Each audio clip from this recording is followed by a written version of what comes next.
Magandang umaga, magandang tanghali at magandang gabi po sa inyo lahat. Ako po ang inyong kaibigan si Roy Cipolito, only here at the Kaibigan Podcast. Maraming salamat po for tuning in. It's our 23rd episode na po dito sa ating podcast. Maraming salamat for joining in again at marami tayong pag-uusapan only here from Stockholm, Sweden, the Kaibigan Podcast. Magbabalik po kami after this.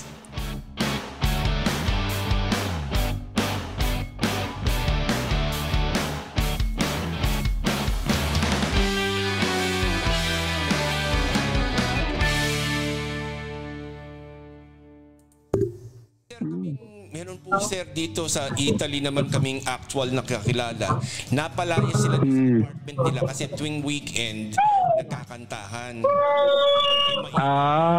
Napalaya sila. Reklamo. Kumanta ka ng My Way. Alam mo naman sir natin pag kumanta ka ng My Way pati. Yun sir. Babariling ka. Sigurado babariling ka. Ng My Way sir, di ba? Oo. Hindi na. Dati kinakanta ko yun. Pero ngayon hindi na. baka ma one way ako. Ay, wag naman sir. Sabi ko sa isa carousel. Carousel na lang. Pabit-bit ko yung anak ko. Akala mo ba? Apo ko yung anak ko yun. Anak mo ba yun sir?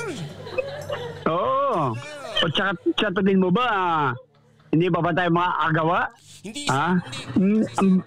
Tayo mga lalaki, hindi na nagme-menopause yan. Ang babae lang ang nagme-menopause. Oo. Naku sir, ikaw pala idol ko. Kailangan mag-usap tayo pagkatapos niya nito. Marami. Sir, tayo ng tutorial. Oo, pwede. Oo. Sir, talaga. At yan po kasi si Sir Dan Alvaro, yung action legend, action star, stuntman po natin since the 1980s po.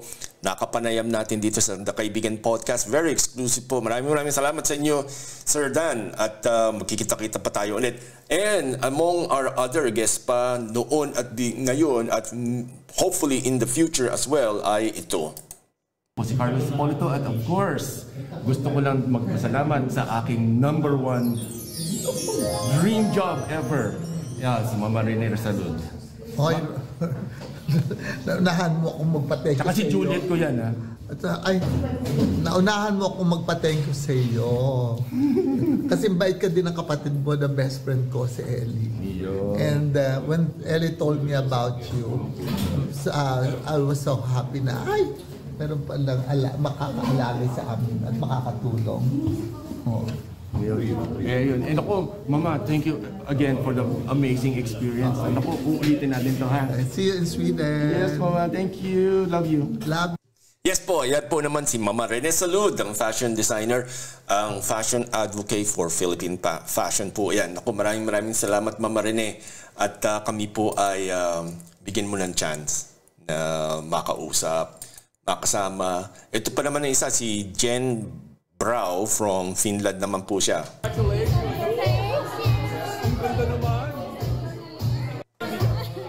Yes po, yan ang mga little bits po na The Kaibigan Network po kasi travels around Europe po para i-cover mga events. So if you are a Filipino group, Filipino na may event, keep in touch with us, get in touch with us at magkita-kita tayo, magtulungan tayo. Let's cooperate instead na mag-away-away.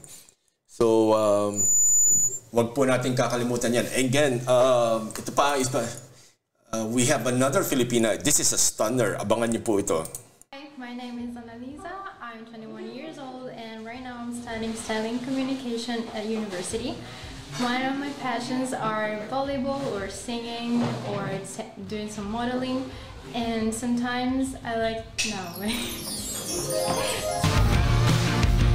Yes po mga kaibigan, ako marami pa nahihiya kasi alam niyo naman mga bata ngayon sa atin dito. At although I think was like more than a year ago, binisita po tayo ng ating mga friends mula po sa Mega World. At kasama po natin si Miss KS Untalan. At ito po ang isa sa mga tips niya last year sa ating Kaibigan Podcast. Mga earlier series po natin. At magkita-kita tayo. Watch this.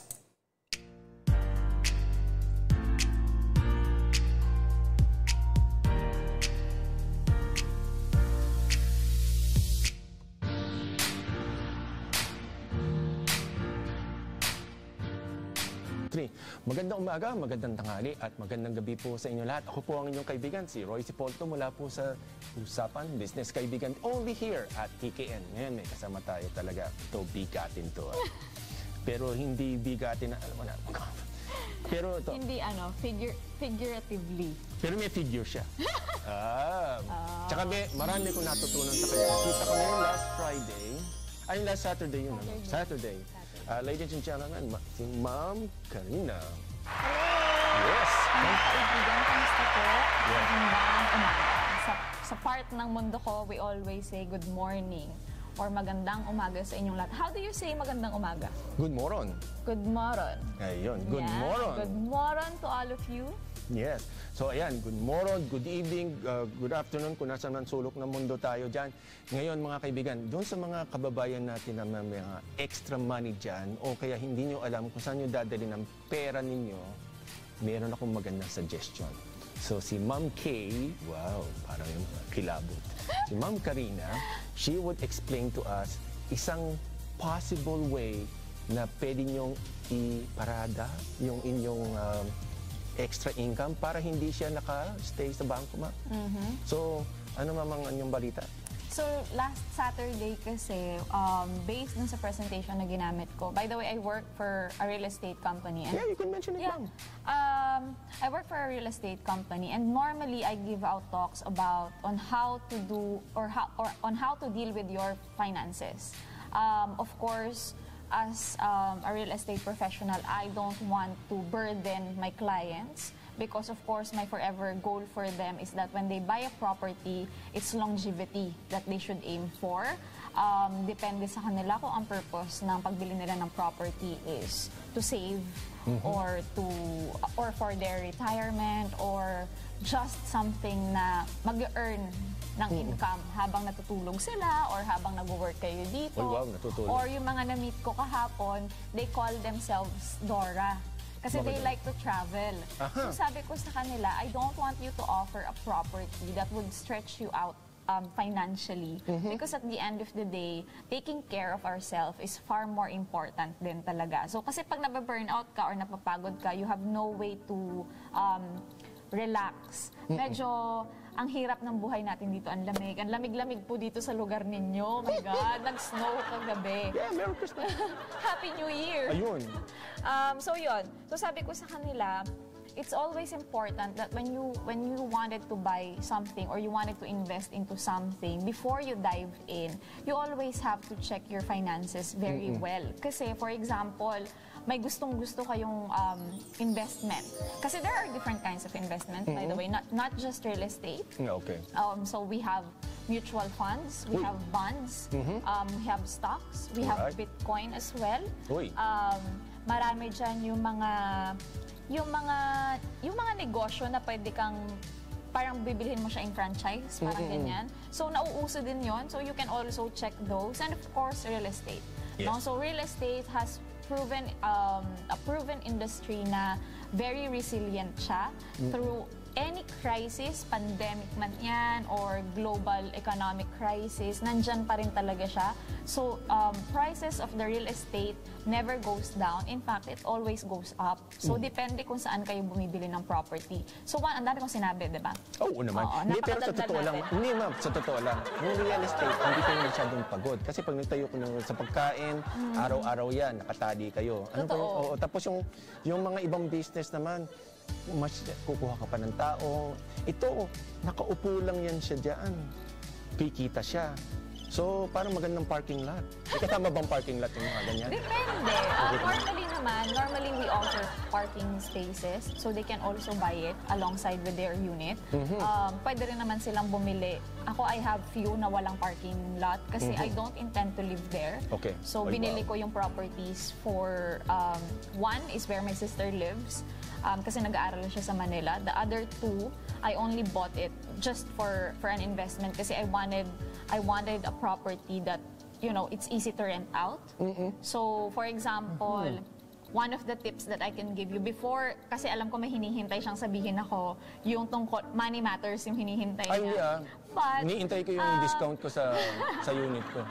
But to me, it's always important as a real estate professional to give or educate my clients or to those people who are listening to me that when you buy a property, or for example, you're thinking about diving into investing into real estate properties, it's always important to look for or to make sure that you have checked first is the company that's offering the real estate property to you.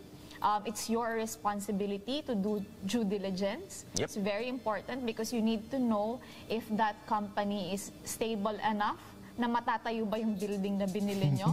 Kasi baka naman mamaya hindi maitayo, bayad kayo ng bayad. Ang hirap-hirap ng abroad. Because there's a lot of cases na nangyayari yan.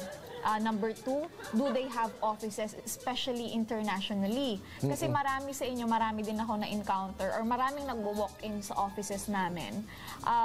Nagugulat ako, nabentahan sila sa mall and everything, and then nahihirapan sila na makipag-communicate sa Manila. Of course, different time zone. So make sure that the representative that you are talking to, they have an office at least close to where you live. For example, here in Europe, at least they have an office in Europe.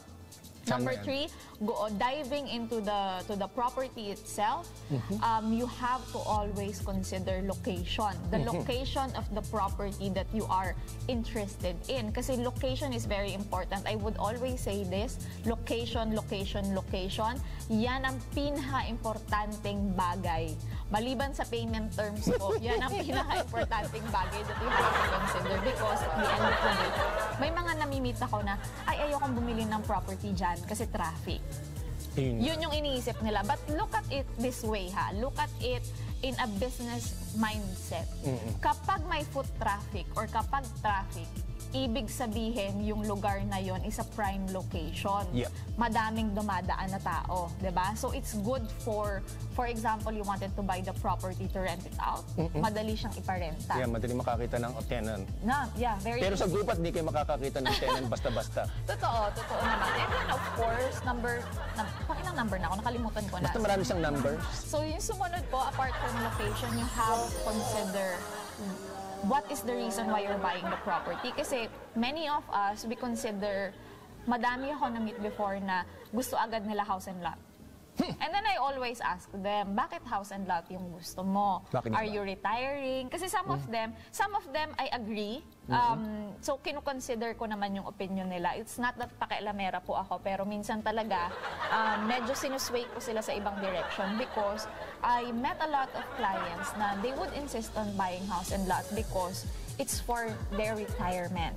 And they're young. They're like 30s, 40s. So sabi ko, how long would it take for you to retire? Maybe another 20 years? 25 years? Sinong titira sa bahay nyo? Mag-anak. Diba?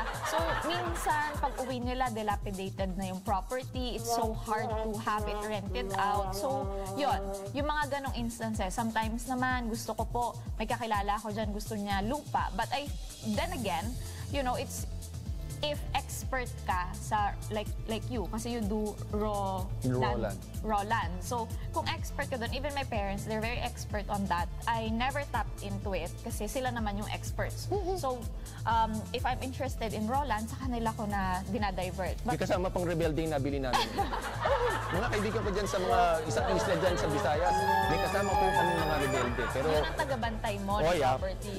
Ganun tayo. Yun ang kanyang tagabantay ng property. So, okay, the other one is sustainability. You always have to put your money in an area or in a property that is sustainable or self-sustained. Kumbaga, in a place, again, it connects to location.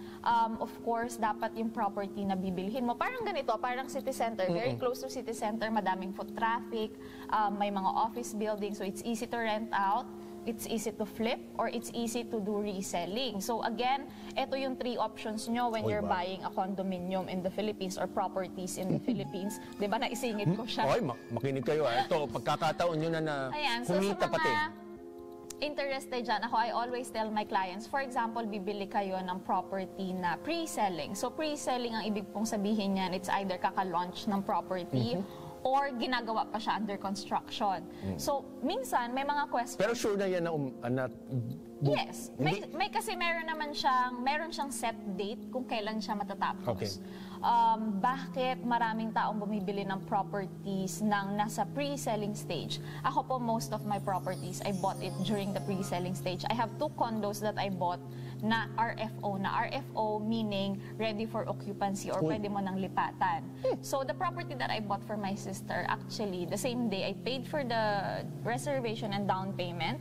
And then after a week or so, nakapag-move in kami. Kasi yun, I'm renting a property for her, tapos na-realize ko, bayad ako ng bayad sa renta, hindi naman napupunta sa akin, diba? So, bili na lang ako ng property, tiisin ko na lang yung monthly amortization. Thankfully, graduate na siya. Thankfully, graduate na siya. At mag-aasawa na siya, hindi bukas. na pwede mag-asawa. Bawal siya mag-asawa hanggat wala po akong boyfriend. Ayan, okay. Mamaya pag-uusapan natin ng boyfriend at andito yung mga contact numbers. Ha? Nasa Tinder po siya, tsaka sa Grindr. Grindr! Ano yun? Hindi, babalik po tayo. Maibalik ko lang. So there are 3 ways why a lot of people or why a lot of investors would dig into buying a pre-selling property, because first off, value for your money. Kasi mataas pa yung yield nyo for market appreciation. What is market appreciation? Yun yung pag-increase ng value ng property. So normally, during its pre-selling stage, for example, roughly it would take around 4 to 5 years for the developer na matapos yung isang building na yon or yung property na binibili ninyo. Ibig sabihin, in 4 to 5 years time, nag-grow yung pera ninyo because nag-i-increase yung value ng property over time. In some instances, unfortunately, wala kasi akong presentation dito, but in some instances, for example, yung Eastwood unit ko, if you are not familiar, Eastwood is in Quezon City, Libis. So during its pre-selling stage, it's around 1.5 million to 2 million for a studio unit. Oh, isang kotse lang yun. Yes, for a studio unit. That was way back. But when I bought my property there, last 2020, it was already around 6.5 million. Pero ang presyo niya na ngayon, that unit, ang presyo niya na ngayon is 7.8 million. Imagine, gawa na yung property ko nun, ha? Kumbaga, nung binili ko siya, nilipatan ko na siya kaagad, pinaparentahan ko na siya. So, nag-i-increase pa rin siya in value kahit ready for occupancy na. How much more kapag bumili ka ng property na kino-construct pa lang nila? Of course, when they construct, again, I would go back or I would circle back to location. So when you buy a property na nasa center or prime yung location like where we are now, hindi ko po alam kung nasaan kami actually. Nasa city center ng Stockholm. Nasa city center, somewhere in the city center of Stockholm. Nakalimutan mo sabihin ko. Ayun. So, kapag nasa city center ka, of course, magsisilbing amenities ng building mo, yung mga surrounding buildings dyan. Let's say, for example, yung shopping mall na NK. Imagine living just right next to may NK, grocery diba? sa baba, may Asian store. Sa baba, may Asian store, malapit Burger sa King, Central Station. You have a lot of commercial shops here. You have a pharmacy. Malapit you have sa dagat rin dito. Really? O, tsaka yung Royal Castle, 5 minutes away. So, yun, nagiging factor kasi siya sa pag-increase ng value ng property. Also, when you buy during the pre-selling stage, normally, either may promo sa developer, may launching price sila, or mababa yung monthly amortization. So, going back to the thing that you wanted me to discuss, kasi he called me after the event because I think I may have said something during nung event na yon na na-pick yung interest niya. So, kasi I discussed na what if, for example, kayo dito sa Sweden, what if you would save 2,500 kroners? Actually, may kodigo ako. Sige, pakita mo. Explain mo.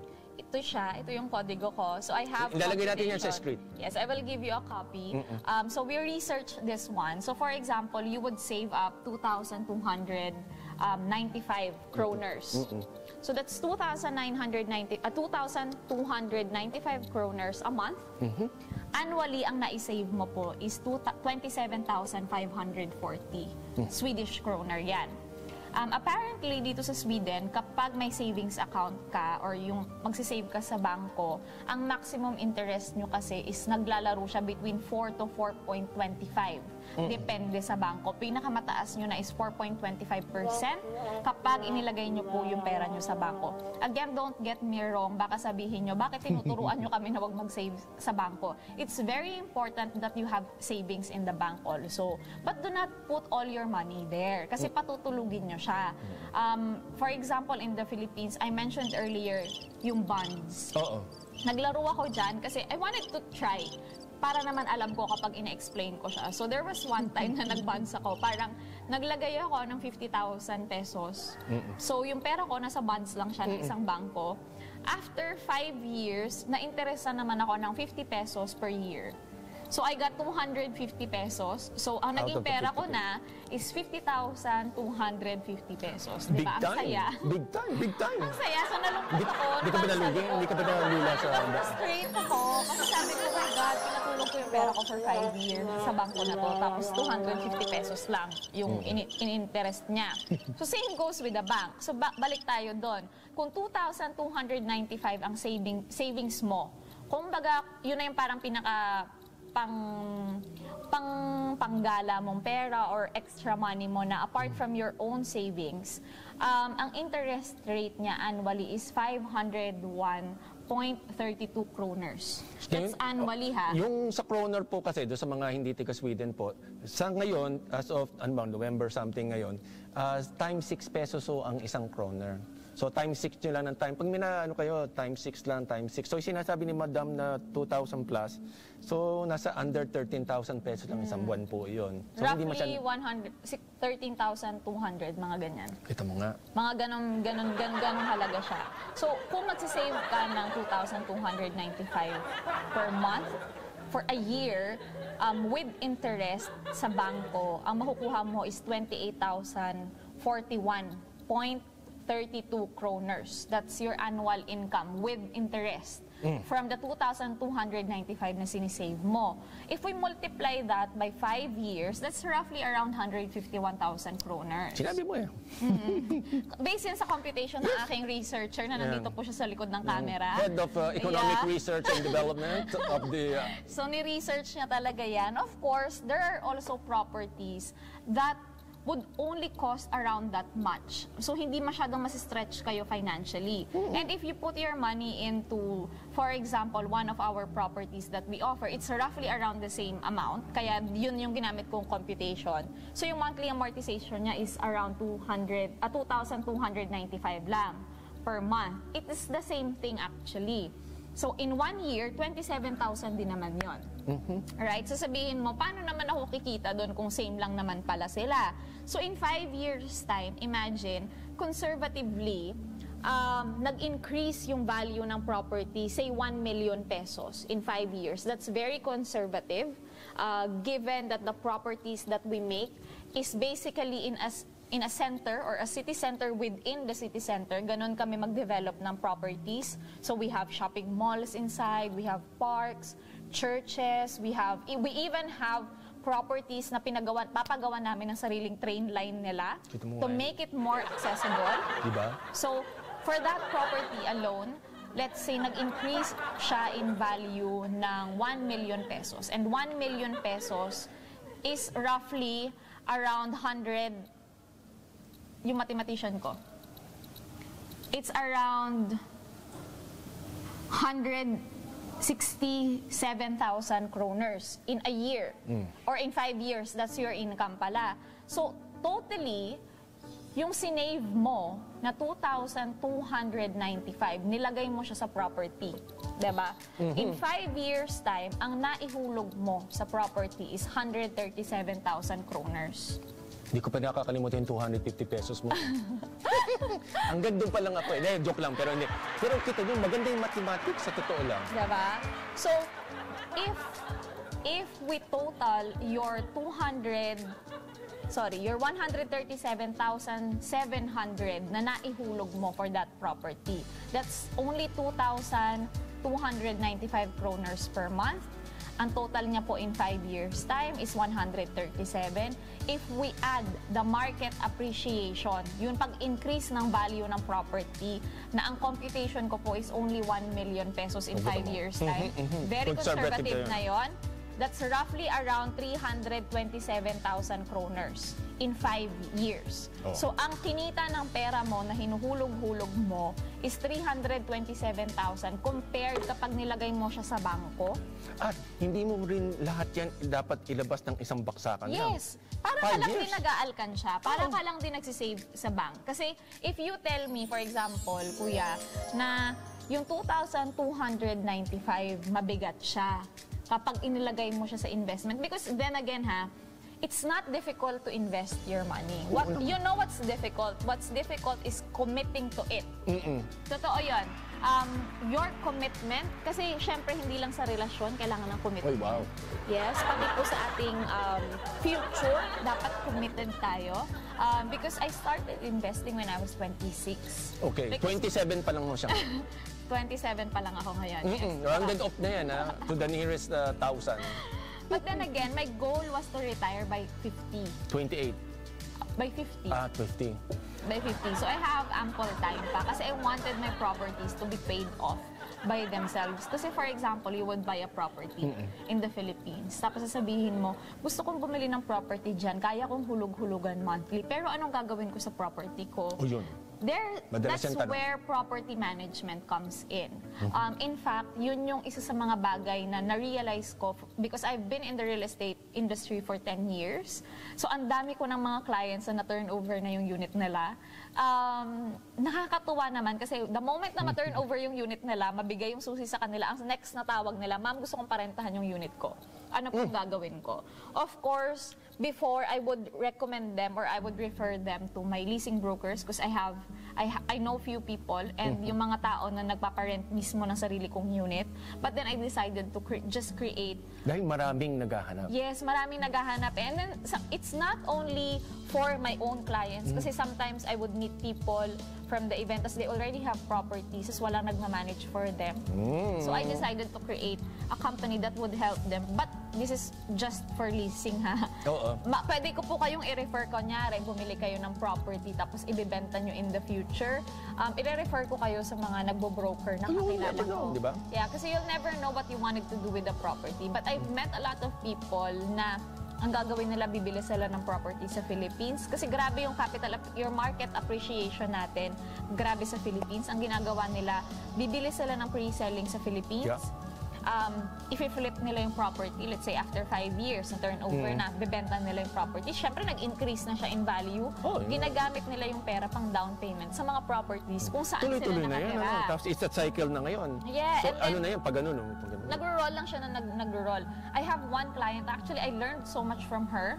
Kasi medyo familiar naman ako with, hindi medyo, but I'm familiar with how you do real estate in the Philippines. Paano yung laro, yung market. Pinagsama ko yung laro at saka market. Kasi may playground rin po yung mga condominiums. Yes, may mga amenities naman lahat. But I have this one client and when I ask her, she's my age, when I ask her, what do you do with your properties? Kasi nagtaka ako, she already owns 2 buildings na pinaparent. Buildings, guys hindi Buildings. units. Buildings. Yung parang ganyan? Oo. Ayan o, yung parang ganyan. Ayun, yung nasa likod For namin. demonstration purposes lang ho yan. Yeah. Your height it may vary from building to building and country to country. Okay? So, wag ko kayong masyadong... Ito yung pawang pansadula... Pansadula. Lamang. Oh, Okay. yes. So, I have this client. Unfortunately, hindi ko inask yung permission niya, so I'm not gonna mention her name. What she did was bought a property during the pre-selling stage. This is what she did. Bumili siya ng property na pre-selling, yung kaka-launch pa lang or kino-construct pa. Pinay off niya yung buong amount. Ano ibig sabihin nun? Yung binayaran na lahat? Ibig sabihin, during the 5 years, kasi yung naguhulog-hulog ka sa developer, 0 interest yan eh. Diba? So, pwede mong dagdagan. Yun naman yung kagandahan kapag pre-selling, mababa yung monthly amortization mo. Kasi naka-stretch yung down payment. Kasi hindi pa naman siya tapos eh. Why would you have to pay the 20% down payment kung kino-construct pa lang yung property mo, diba? So, pwede mong dagdagan yung hulog mo. In this case, for example, 2,295 kroners lang siya per month. Tapos yung presyo ng property, sabihin natin na 4 million pesos. Let's say ganyan. pwede mong hulug-hulugan, pwede mong dagdagan yung 2,200, gawin mong, kunyari, may extra money ka, gawin mong 5,000 pesos. Or, pwede mong i-divide yung presyo ng property in 5 years' time. Which is ganun yung ginawa niya. So, for example, ang presyo ng property is 4 million divided by 60 months, kasi 5 years, that's around 60,000 pesos. Diba? That's around 60,000 pesos per month. Roughly, maglalaro po. Mga 10,000 crowns po yun. Oo, maglalaro ng mga ganyan. Mga ganyan. So, kung kaya mo yun, ika-5th year, fully paid ka na sa unit mo. Hindi mo kailangan mag-loan sa bangko. Hindi mo kailangan mag-mortgage. So pag nag-loan ka kunwari sa bangko, may interest yung part na yun, hindi? Yes. Okay. So malaki na matitipid mo doon. Malaki yung matitipid mo. So ang ganun yung ginawa niya, pinay off niya yung property niya during that. Yan, teka, ayusin lang natin. At mga B-rolls natin to. Nasaan na daw yung kausap mo? Andiyan na? Nasa may Pong something daw sila. Pong buffet. Aha, kasi may doon yung sa gawin natin. Okay, okay. Last na ito. Kaway Join us for dinner. Okay, gawin ka muna dito. Kaway ka lang ng konti, ha? So ayan po mga kaibigan, ang ating guest po si Ma'am KS Untalan from a very reputable real estate company po based po sa Spain. So maraming salamat Miss KS. Yan po ang ating guest po one time before at pinakikita po namin sa inyo yung mga posibleng ways kung saan nyo pwedeng iparada or invest ang inyong funds ninyo. So we'll be right back after a few reminders.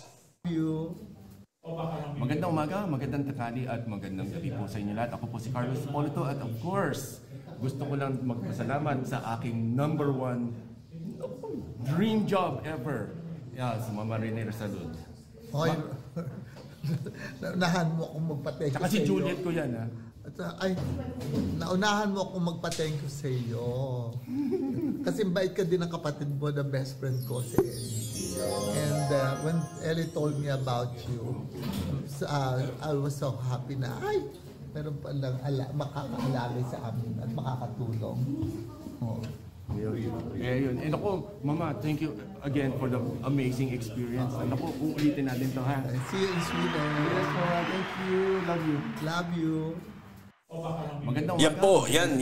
At ang ating guest po na yan, dati po natin nakasama si Mama Rene Salud from the Philippines po yan, the Philippine advocate for Philippine fashion. Ayan po mga kaibigan. On a very rainy morning, Sunday morning here in Stockholm, Sweden, maraming salamat po for being a good sport. At meron pa tayong isang guest dito before. Ito po yung mga pre-recorded messages. Abangan niyo po ito. I love helping people, especially my friends and my family. And also, I try to be enough for everyone and try to make proud for the people who loves me, especially for myself too. Yan po mga kaibigan, isa pa yan ng mga Filipina teenagers po na naka-base po sa Milan, Italy naman po yan. Kasi like I said, we are hindi naman investing. We're showing out everyone na posibleng nakasama natin before. So ito pa isa. Wait, lay!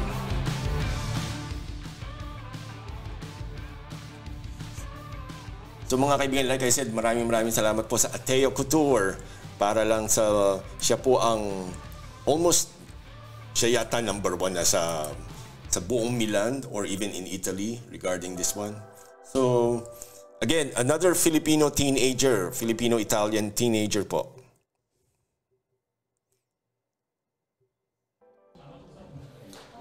Hello, I'm John Erickson Enriquez and my nickname is Eric. And I love arts because we can express ourselves, our emotions, and the things that goes on our mind through our arts. And especially, I love writing poems, and I also love to vlog and travel the world. Yes po mga kaibigan, another teenager po na Filipino-Italian po yan na nakatira po sa Stockholm, Milan, Italy po yan. Ako maraming salamat for dito sa mga opportunities na ma-interview sila. We are very grateful talaga, sa totoo lang po. It's been a very, very, very memorable last year po. Ito, 2023 po for the TKN. Marami po kami nakasama. Si Direk Kata Figueroa, andiyan kasama po yan. At marami pa po kami nakilala. Okay. So, marami pa tayong ito. We have another friend here. Dito po sa Wish Links Global Events. Abangan niyo po ito. And the faculty staff, and as you can see, the food just arrived. Again, ladies and gents, thank you so much to all the sponsors, of course, to my fellow Rotarian, Detlef, and to Sis Bella, to Queenie, kay Raisa, and everyone else who have given and extended their sponsorship. Thank you, Sis Maria. I might not be able to mention everyone right now, but believe me, I am very grateful. My heart is very grateful from your support, and of course, all the kids are very grateful. All those innocent faces, their hearts are very grateful to every one of you. Thank you so much. Yan po mga kaibigan, isa pa yun sa mga Filipinas po natin na nagpunta po sa Pilipinas para tumulong, para magbigay ng mga help po. At ang Wish Links po kasi ay based po yan sa Lancaster, UK. At kami po yung nagpapasalamat rin sa kanya. Okay, let's see. Wait, we're trying to find... Oh, sorry. Lately kasi marami tayong mga posibleng makausap dito. So we're trying to find more people to talk to. Only here at the Kaibigan Podcast. Maraming salamat po sa inyong lahat. And as of now, we are trying to make sure na marami tayong mga maibabalita sa iyo in the near future. We are very, very grateful po. At ito pa isa. Let's see. Another Filipina po from Milan, Italy.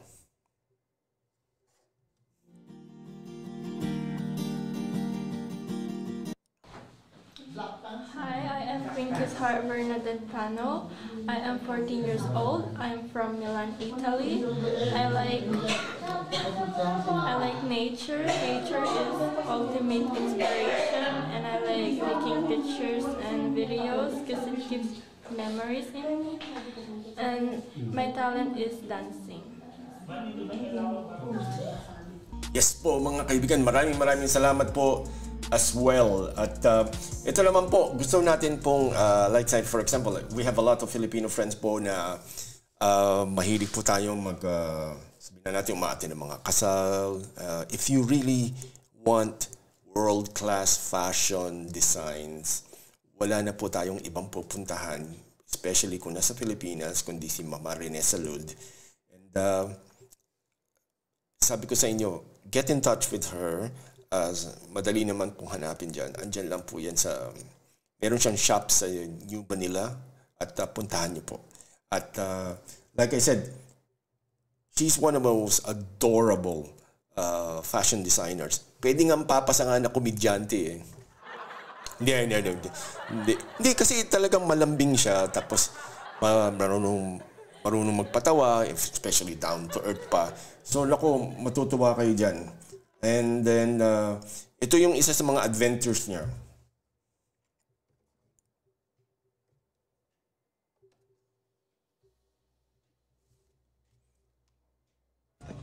Kung nga lang, pagkalabas ko dito, I have to wash myself. Kasi kundi, pamrito din ako. Kaya I love it. And you will love it. Love you. Bye. Ang sarap ng lunch namin ni Direk Kata. Thank you, Ria ko, dito sa mga pinadala mo. Say thank you to Ria. Ria, thank you, ha? Yes, okay. Thank you sa, alam mo, of course, you know naman may favorite, the lumpia. But, kompleto ito kung may dynamite eh. Okay. Thank you, love you. See you tomorrow for Cebu. Ito, ang mga paunang Christmas gift. Marilyn, ang gagaling nyo, ang babait ninyo. at ang generous ninyo. Ma'am Linda, thank you so much for all these gifts to my people, to my mananahe. Imagine, ito, ano ito? The sweet Filipino style ng ano ito, pang spaghetti ito, no? At saka ito pa, keso sarap. Tingnan mo nga naman, pag sinuswerte ka, talagang dadating at dadating ang biyaya ng Diyos. Lord, thank you so much for all these gifts from heaven through Marilyn Bird. I love you. Ayun mo nga naman, pagka it's your lucky day, it's your really lucky day, and it's a fruity day. Oh my God, tingnan naman ninyo kung paano ko mahalin ang aking mga kaibigan. Itong lansones na pagkatamis-tamis, siyempre galing sa aking paboritong ining na si Patty Betita. Hello Patty, how are you Patty? Ang sweet ining At eto na ang aking friend, ang super BFF ko na galing sa Ilocos sa Sur siya. Sur tama. Oo. Walang iba ang aking best friend na si Mimel Talusan. Mel, thank you so much dito sa Marble, di ba tawag ito? Marble Grapes, parang ganon. I love it so much. Alam mo kung sino mag-i-enjoy dito? Ang mga apo ko. Favorite nila ito. Thank you so much for all these things. At syempre may pahabol pang 7-day dried mangoes.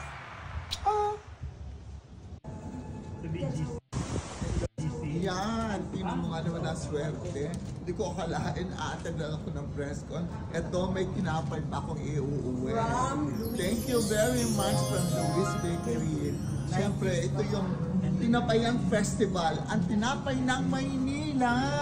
Thank you so much. At alam ko na kayo ang the best tinapayan dito sa Kamaynilaan. I love you for that. At syempre, meron po pala Miss Asia Pacific International Satin is Live, bridal robe, night dresses, and pajamas. Sige, i-recommend ko kayo sa aking mga brides. I love you. Hello. Hello. Good morning.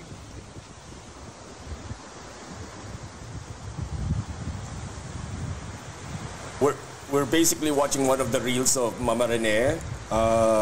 She went a few weeks ago. She went to the beautiful Amampulo Island. Very exclusive po yan. Wala akong nakakapasok dyan unless ikaw ay guest. So, nako, it's very beautiful talaga. Nako, it's something that you really, really have to see. Ito pa si Mama Rene.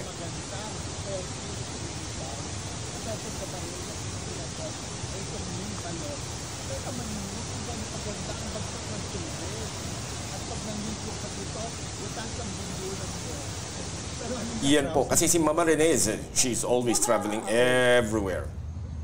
Yan po. Alam ba niyo kung nasan ako? Siyempre, vineyard. Alam ba niyo, vineyard, puro grapes. At dito ginagawa ang mga alak. I think it's, I'm not mistaken, sa Canada ito. Or sa somewhere in Seattle. Si Mama Rene, they went there a few weeks ago.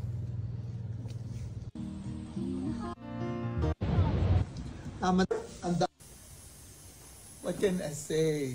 But thank you so much. Alam mo, Bel, iba ka. Iba rin ko kung magbigay ng sorpresa. I love you. Uy, Bel Umpin, I love this. I always love Purla. Diba? Love you. Thank you. Saka syempre dito sa mga pineapples. Di ba ako pinadala ng kale? Love you. Yan, alam niyo si Mama Rene, sa totoo lang, halos pwede na maging endorser ng lahat ng bagay sa Pilipinas o sa buong mundo, to be honest. Yes! Yes. So mga kaibigan, we are back here at the Kaibigan Podcast. Maraming salamat po for staying with us. It's a Sunday morning dito po sa Stockholm, Sweden. It's October 13. At kami po nagpapasalamat very much for staying in. Right now, we're still looking for people to interview, people to get in touch with. Kasi part of our program po, kasi we try to randomly call my Facebook friends at mga ngamusta po tayo. Fortunately, alam nyo naman po sa abroad, ang linggo o araw ng pahinga is golden. Mahal talaga. So, mahirap hanapin ang mga tao minsan to find that time para makausap sila. Anyway, like I said, maraming salamat sa inyong lahat. We would like to let you know that if you want to be part of the show, all you have to do is just click us or find us on Facebook. It's Royce Hipolito.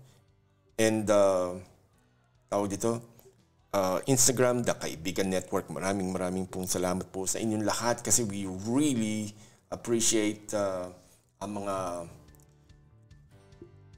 support niyo. We really do. Maraming salamat po sa inyo. Pilipinas Running Club, please support them po sa mga kanilang Facebook page po on FB at sino pa ba pwede natin na bird sightings. Kasi sa totoo lang, Marnie Eriksson from Stockholm, Sweden. Maraming salamat po. Yan po mga kaibigan.